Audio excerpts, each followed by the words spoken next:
Vamos falar agora dele, que foi um dos maiores jogadores de futebol de todos os tempos. E hoje temos a honra de recebê-lo aqui, Marcelo Mansfield. Eu vou ficar de pé.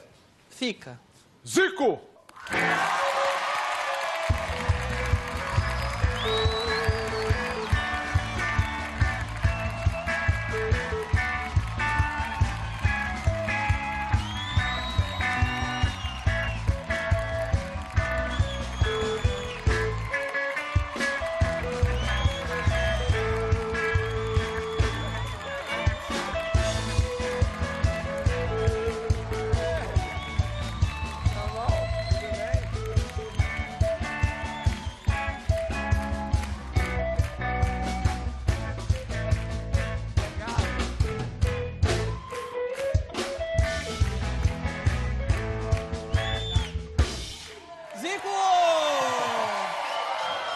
Muito obrigado por vir, Zico. Todo mundo está muito feliz que você está aqui. Eu também. Todo mundo é muito seu fã. Eu percebi que você me abraçou o Marcelo, abraçou o Roger, foi abraçar o Mingau e falou, esse eu não consigo abraçar sozinho.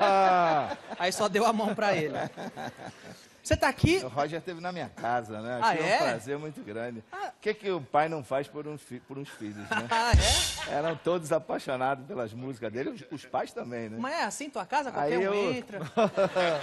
Convidei para jogar uma pelada lá com a gente, mas ele falou, vou lá, mas bola não.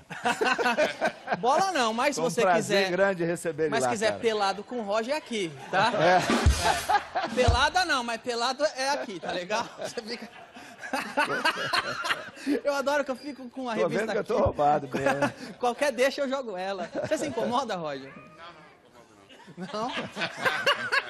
Você tá aqui, você tá morando no Brasil. Você tá morando no Brasil, você tá no Rio de Janeiro. Apesar de rodar esse mundo inteiro. Na verdade, rodar o mundo inteiro. Você mora no mundo. Consegui ficar aqui um pouquinho. Legal. E aproveitou esse tempo para divulgar um curso online sobre futebol. É verdade. Como é que funciona isso? O pessoal faz embaixadinha com mouse? Como é que é?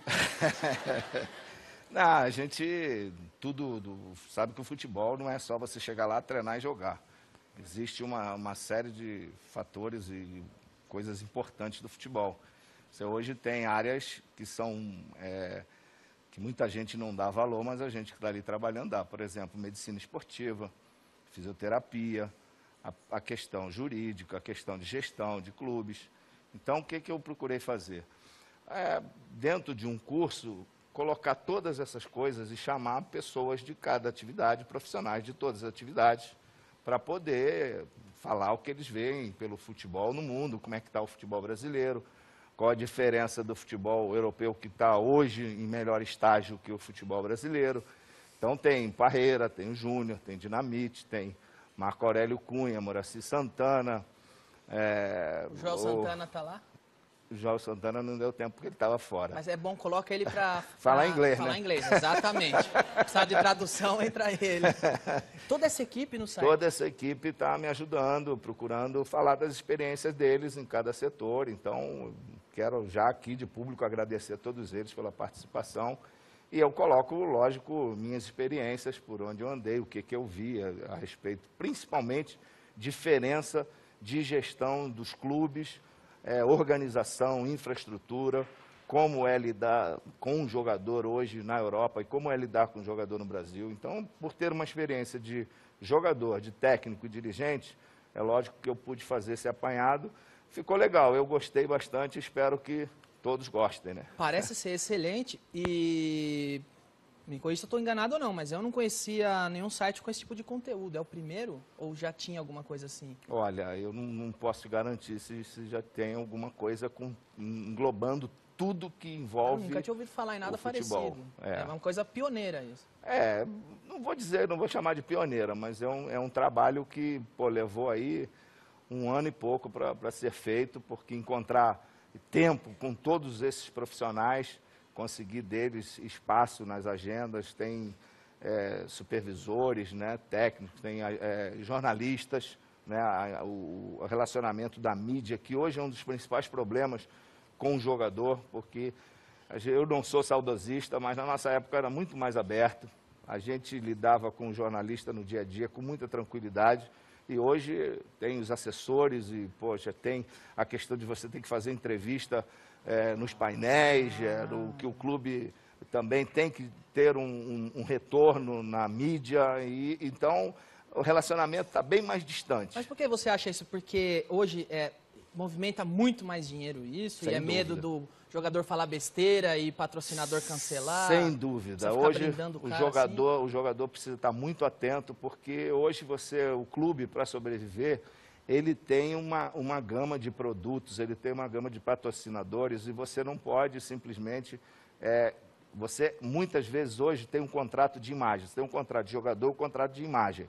Então, esse contrato de imagem tem que ser muito respeitado para que você saiba aquilo que é importante para o clube.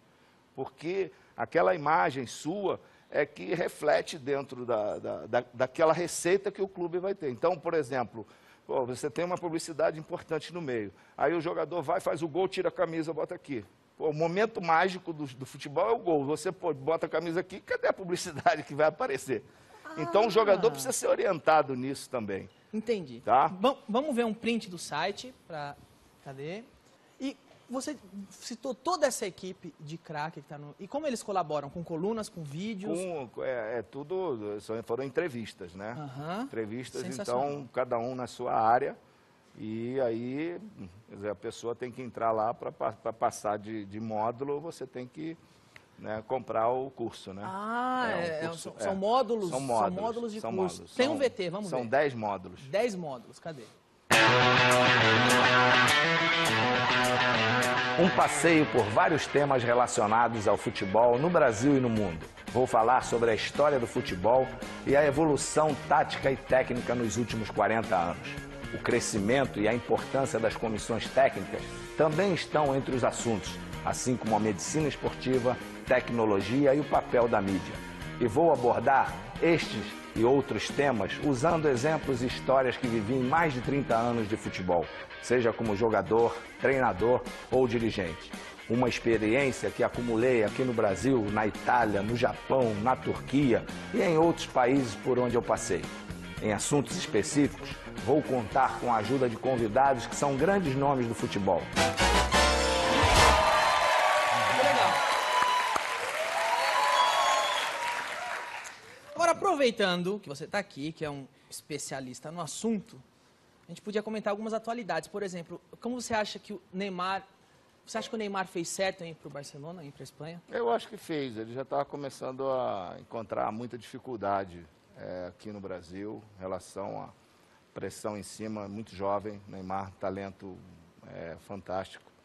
E lógico que as marcações estavam começando a ser muito mais fortes. Eu acho que ele estando lá na Europa, ele vai poder enfrentar isso no dia a dia. Você acha que a pressão lá por...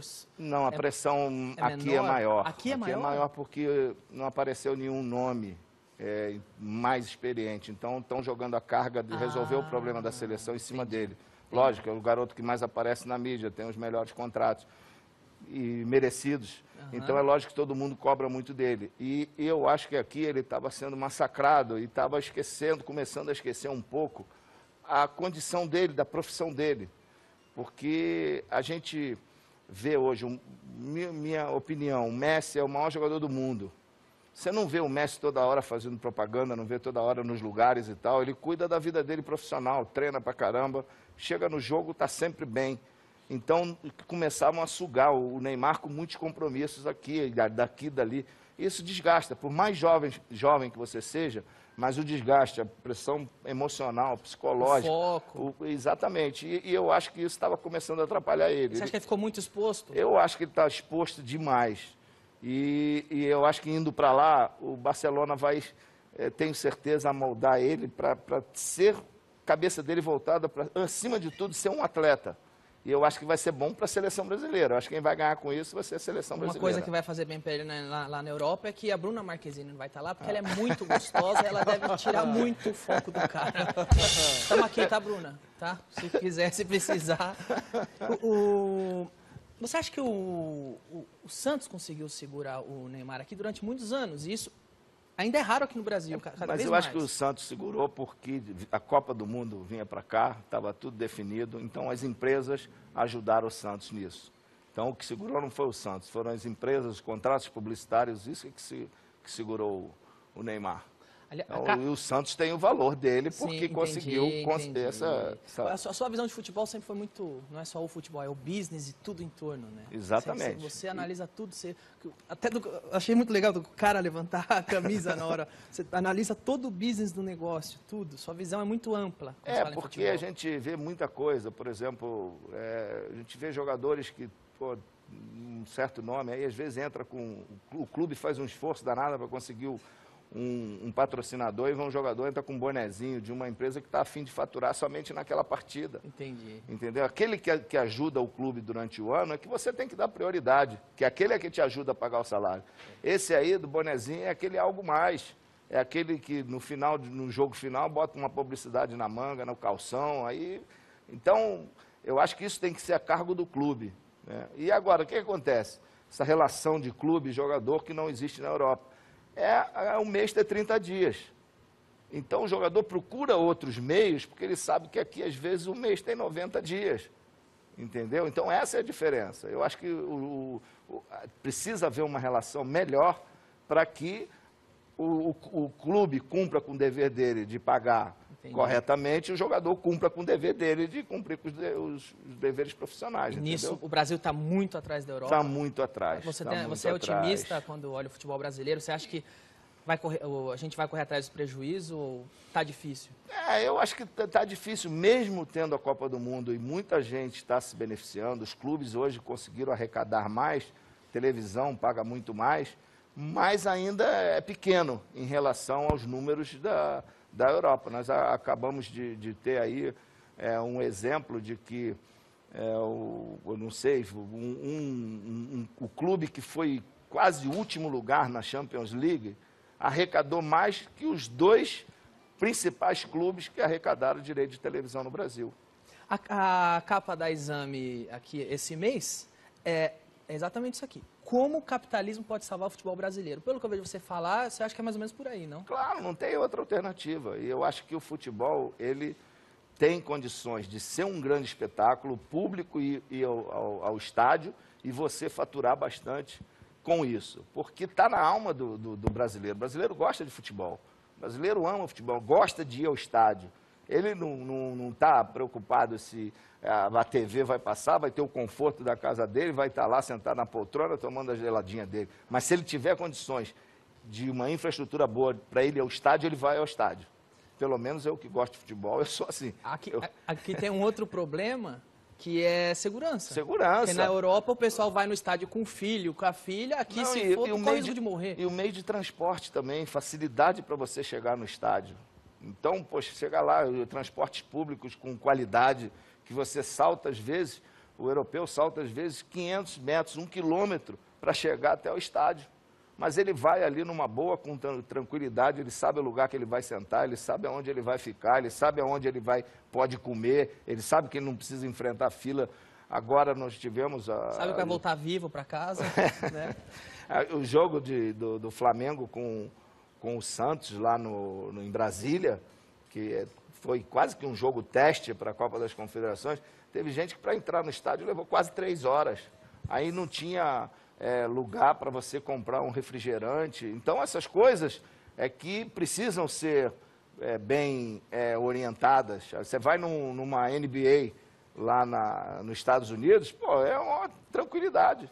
É um passeio muito agradável. Exatamente. É um evento. É um evento. Então, eu acho que o brasileiro tem que se acostumar a fazer disso um evento. E agora, os clubes que mandam o jogo, né, os estados, têm que montar uma infraestrutura para beneficiar o torcedor. Porque o torcedor é a razão do futebol. E, às vezes, o torcedor não é tratado dignamente como deve ser. Perfeito. Perfeito. E a Copa das Confederações vai acontecer do dia 15 ao 30. Dia 30, né? Você acha que vai ser bem organizado? Qual que é a sua visão? O que você acha? Eu acho que vai ser um grande teste para o Brasil. A gente está com dificuldade, agora tivemos estádios novos e bastou cair uma chuva lá em Salvador, o teto já deu problema. Então, essas coisas é que a gente tem que ter um pouquinho de tolerância, paciência, que podem acontecer. A gente não pode só criticar. Entendi. É um teste. É um teste. Você acha que vai ficar de recuperação? Eu acho que... Nos campos, nos estádios, eu acho que não, mas eu acho que na infraestrutura vai ficar recuperação. E a bola chipada, você acha que vai ser a estreia da bola chipada? Você acha que ela vai ajudar a definir lances polêmicos? Tudo que for feito para não fazer com que você perca uma partida, uma decisão em lances claros, que podem ser decididos num aviso, ou através de um chip na bola, eu acho que deve ser feito. Você não pode, eu acho que o futebol, pelo que é o business hoje, ele não tolera mais que um cara faça um gol com a mão e te derrube e seja campeão do mundo porque fez um gol com a mão. Ou então que a bola entre 1 metro e não tenha ninguém para ver ali. Todo o estádio vê e só os 3 caras tratando que não veem. Então eu acho que esses lances capitais, eles devem ser anulados. Agora, aquela coisa de você ter um impedimento ali 20 centímetros, isso aí não dá. Isso aí não dá, isso aí não é erro. Isso aí é ali visão de momento, muito rápido o lance, isso aí você não pode considerar falha. Felipão, você acha que foi uma boa escolha? Eu acho que não foi uma boa escolha tirar o Mano naquele momento. Entendeu? O Filipão e o... Era cedo demais, você acha? Não, porque ele sofreu 2 anos para montar uma seleção. Ele pegou uma seleção vindo de uma Copa do Mundo, o que não aconteceu com nenhum treinador nos últimos 20 anos, de não pegar uma base pronta para a próxima Copa do Mundo. Normalmente, acabava uma Copa do Mundo, você pegava ali 7, 8 jogadores e tinha a base para começar. O Mano não pegou ninguém. De 2010, aqueles jogadores que eram mais experientes, Júlio César, Lúcio, Luiz Fabiano, quem mais que estava? Felipe Melo, que estava, Kaká. Esses jogadores que estavam lá fora estavam muito mal em seus clubes. Aí, o que aconteceu? O Mano fez uma renovação, fez uma seleção nova. Aí teve maus resultados e tal, quando ele montou a seleção, tiraram ele. Entendeu? Então, depois de 2 anos, vai começar tudo de novo. Então, eu acho que o erro não foi colocar o Filipão, porque é um cara que eu respeito muito, gosto muito, é um cara preparado para dirigir uma seleção, pode muito bem levar um título, mas eu acho que a saída do Mano é que eu não gostei, eu não achei justa com ele, pelo que ele sofreu, pelo trabalho que ele vinha fazendo. E a seleção que está aí é a seleção do Mano. Nem entendeu? Justa, nem inteligente. Você tirou o cara então, que montou. eu achei isso, né? Agora, lógico, torço para que o Filipão acerte aí a mão, tem tempo para trabalhar até a Copa das Confederações, vai servir de teste para ele também. Aí daqui 2 anos tiram ele, põe e volta o Mano, aí vai saber o que fazem, né? Daqui 2 anos. Você é meio grande embaixador de futebol em muitos países, né? O Japão... Ah, mais no Japão, né? Ah, mas você também, a gente vai falar de outros países que você passou, mas no Japão você é o suprassumo do futebol, não? Eu acho que, sabe, talvez por ter sido o primeiro jogador assim famoso, ter acreditado no futebol deles e ter dado todas as dicas iniciais para profissionalização, porque o futebol sempre existiu no Japão, só que era amadorismo. Era aquele negócio do cara trabalhar e fazer o treino. Era mais ou menos igual no Brasil. É peladão, aquelas peladas que eu jogava no bairro de Quintino, todo final de semana. E quando eu fui para lá, eu jogava jogos domingo, era dentro das fábricas, a gente levava o nosso material, eu lavava, eu levava para casa. Era aquele jogo de amador mesmo, domingo aqui, que tem aí pelas estradas. Galo, por aí, é isso aí. Então, dali, eu comecei, dentro da própria Sumitomo, que virou o Kashima Antlers, a moldar os caras o que teria que ser para virar um profissionalismo. Então, comecei a levar para lá muitas coisas, a parte de marketing, a parte de infraestrutura. E os caras, lógico, não faltava dinheiro lá. Os caras, em um ano, conseguiu o Kashima fazer um estádio, um centro de treinamento e uma concentração, cara. Porque eu falei para eles, a Kashima era uma cidade de 40 mil habitantes. Só tinha a fábrica lá. E me levaram para lá, a fábrica Sumitomo, com o sentido de que a fábrica estava com problema lá, negócio de poluição, a cidade não estava muito satisfeita. Aí eles, vamos dar um cala-boca nesse pessoal, vamos trazer o futebol para cá. E o futebol virou a válvula de escape. E o que aconteceu? A cidade hoje, pô, fez fusão, o futebol estourou, fez fusão, são quase 500 mil habitantes hoje, o Kashima. E o Kashima acabou se tornando a grande referência. Todo mundo que fazia alguma coisa imitava o que estava acontecendo no Kashima. Então foi muito bacana por isso, sabe? E os caras são muito reconhecidos, sabe? Eu chego lá, parece que, sabe, eu estou no meio da torcida do Flamengo, agora não dá para ir a lugar nenhum, todo mundo. Então eles são muito gratos, né, por eu ter acreditado e ter ajudado ver o futebol que é hoje, né? Eu me lembro, eu assistia, passava, acho que era na Cultura, o campeonato japonês. Cultura. Né? A J-League, né? J-League, Ficou sensacional, ficou o evento que a gente está falando aqui, que devia o futebol... E você lá virou o evento que e lá você sabe que quando começou, eram 10 times profissionais. Os 10 presidentes, com o presidente da J-League, eles passaram 15 dias nos Estados Unidos, reunidos com todos os manda-chuva da NBA, para saber como funcionava a NBA. Para aprender a fazer. Para aprender a fazer. E copiaram, o japonês copiar não tem igual, né? Então, copiaram e tal, e hoje é um sucesso espetacular. Né? Aqui dirigente se reúne para comer as primas, tomar as pingas, né? E ver onde que dá para... O Agora é Tarde volta já já com mais Zico. Você continua com a gente, né? Legal, beleza. Não sai daí!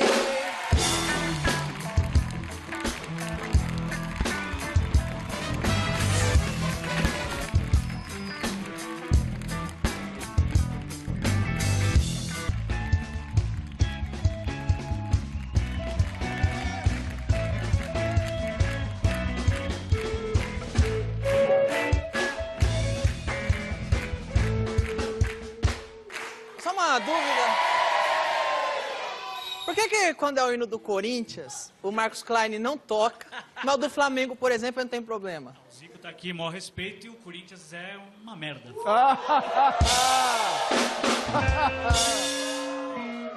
Acabou com ele. Bom, Zico, você desculpa a falta de educação, a falta de Você é Corinthians? Ele é corintiano. Fazer o quê? Eu sou corintiano, ele é Você, palmeirense. Mas não vamos rir, vamos respeitar. Esse respeito que ele não tem, a gente... O Palmeiras é um time também. Segundona. Cala a boca, você não entende nada. Olha o outro aqui, ó, falando de futebol. Você não acha que o Palmeiras inovou trazendo riso pro futebol?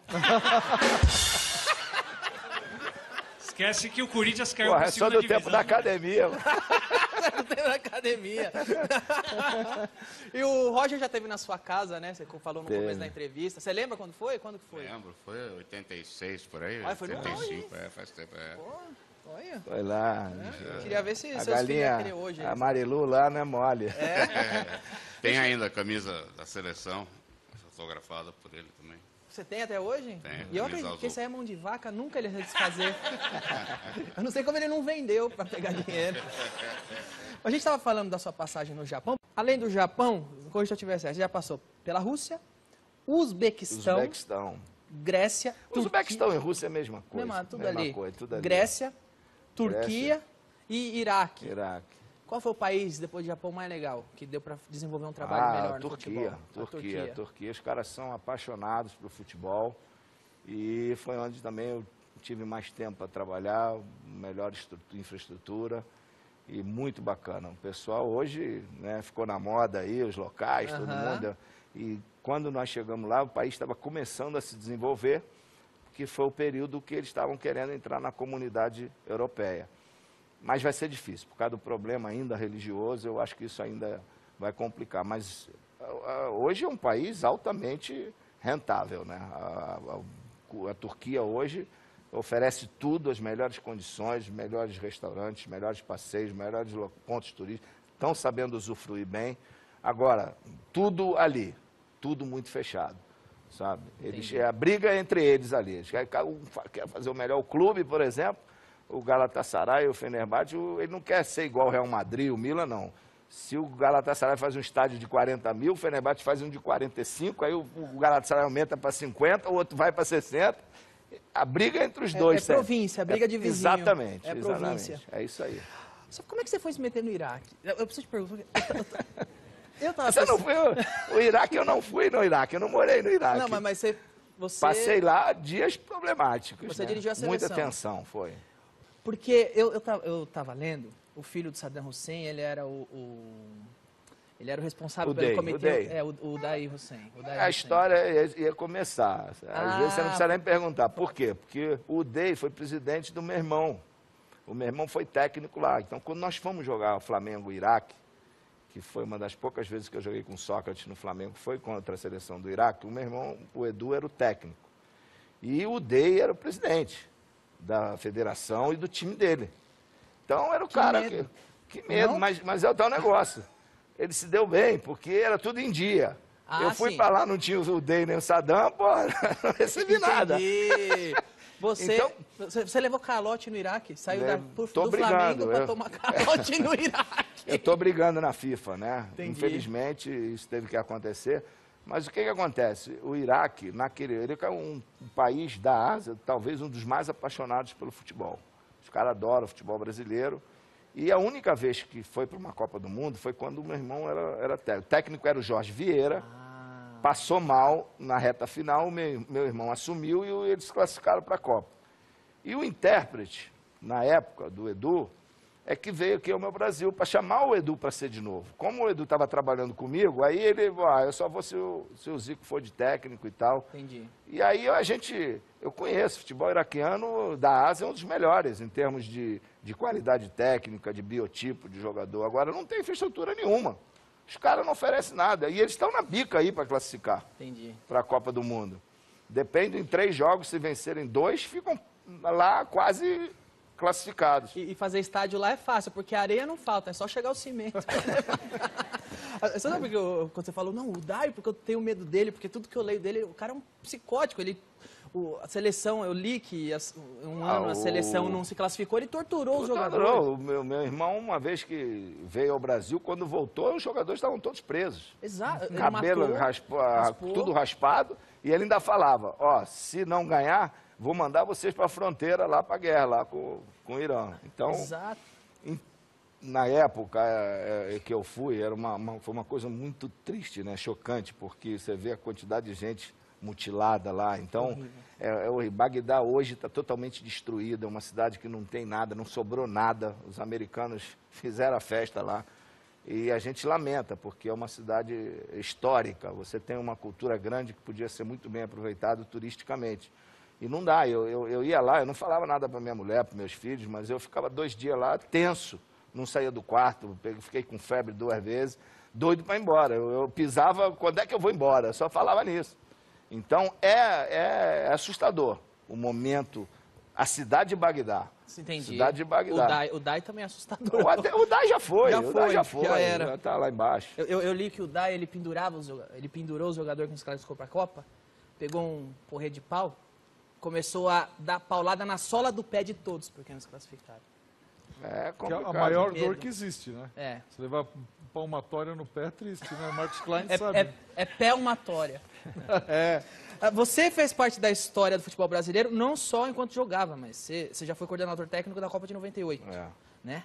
Seleção, foi vice-campeão do mundo. Vamos falar sério agora?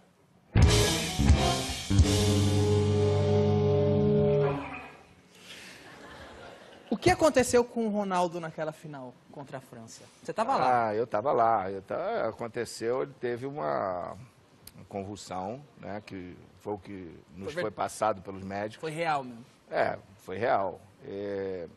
Foi um negócio que eu tenho certeza que se acontecesse na Copa do Mundo, na véspera, o clima não seria o que aconteceu. Eu estava almoçando, o jogo era por volta de 9 horas da noite, assim, mais ou menos, e a gente almoça 1 hora e tal, e eu fiquei lá no refeitório batendo papo e tal. De repente, 4 horas da tarde, o tempo passou, e daqui a pouco o Wendel me chamou, está acontecendo alguma coisa lá com o Ronaldo.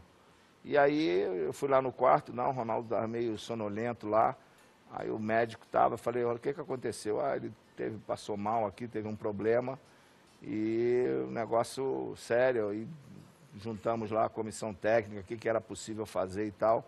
Chegou-se à conclusão que ele devia ir para o hospital e fazer os exames lá. Então, muitas coisas eu soube só quando cheguei aqui no Brasil. Reação de jogador, que jogador puxou a língua, que jogador disse que ele estava morrendo no corredor e tal. Isso aí muita gente só soube metade do time sabia o que tinha acontecido e outra metade não sabia. Entendi. E aí o Ronaldo foi para o hospital, um clima nosso fúnebre no ônibus. O que aconteceu? Quem sabia da história perguntando se corria risco de vida ou não. E quando nós fomos para a hora da janta, eu estava indo atrás assim, do Ronaldo, uns 50 metros, e ele começou a fazer uns exames, uns movimentos, né? Eu brinquei com ele, pô, tá aquecendo agora, cara, o jogo é 9 horas, tá aquecendo às 5. Ele falou, pô, não sei o que aconteceu, cara, tô com o meu corpo todo dolorido, parece que eu levei uma surra. E aí deu para sentir que ele não sabia o que tinha acontecido. Então eu acho que ele deve ter tido um problema sério, e a decisão que deveria ter sido tomada ali, só o médico podia tomar. É o médico que sabe dos problemas. Chegar lá, ó, não pode jogar e pronto. Agora, no momento que você vai ao hospital, chega no estádio, aí chega na frente de todo mundo, ó, o médico disse que eu não tenho nada, que eu posso jogar. Aí o Zagallo não teve outra alternativa que senão botar o cara para jogar, pô. Se o médico diz ali, olha, não pode jogar por isso, aí acabou. Só o médico nessas horas é que pode vetar. Então o médico não vetou, eu acho que ninguém ali teria o direito de barrar o Ronaldo, que jogou a Copa inteira, e ainda mais tudo que o Ronaldo representava para a seleção naquela época. Sim. Entendeu? Mas ele se recuperou 4 anos depois. Agora você é o maior, você não é o maior, é um dos maiores, mas acredito que é o maior ídolo do Flamengo. Não? Você tem noção. É o que dizem. É o que dizem. Quem? Todos. Todo mundo diz isso. Como está a sua relação hoje com a diretoria do clube? Tá em dia? Ótima, está em dia. Eu ajudei, inclusive, fiz campanha para essa turma. Uma turma que eu conheci há algum tempo atrás e que de muita credibilidade, muita seriedade. Pessoas vencedoras nas suas áreas. Rubro-negros de coração, de arquibancada, de frequentar os estádios e que estão suando para poder dar credibilidade novamente ao Flamengo. O Flamengo hoje já é um time que as pessoas começam a acreditar. Em pouco tempo conseguiu receitas. Agora, é um time em formação, um time jovem. A torcida tem que ter tranquilidade e paciência, que ninguém arruma um timaço da hora para outra. Você não tem como contratar o Cristiano Ronaldo, o Messi ou o Neymar. Agora, se estruturando como está se estruturando, eu acredito que aos poucos esses grandes jogadores vão voltar a acreditar que o Flamengo vai pagar em dia. E esse era o grande problema, entendeu? Inclusive, tempos atrás, o Vampeta, né, que esteve aqui, contou 1000 histórias, ele falou, o Flamengo, perguntaram por que... o Flamengo finge que paga, eu finge que jogo. Então, isso é impressionante, né? Porque um clube como o Flamengo, né, da magnitude do Flamengo, não pode se dar o luxo de ficar numa situação. Amadorismo puro. Total. É tal negócio, né? O cara, para ganhar, faz qualquer coisa. Esquece a conta, quem é que vai pagar depois, né? Bom, para a gente encerrar, vamos encerrar naquela... Pouco antes, eu disse que você era um ídolo do Flamengo, você falou alguns dizem, eu acho que muita gente diz, não é à toa que tem essa estátua do Zico. Hã? Qual é a estátua? Qual é a lenda?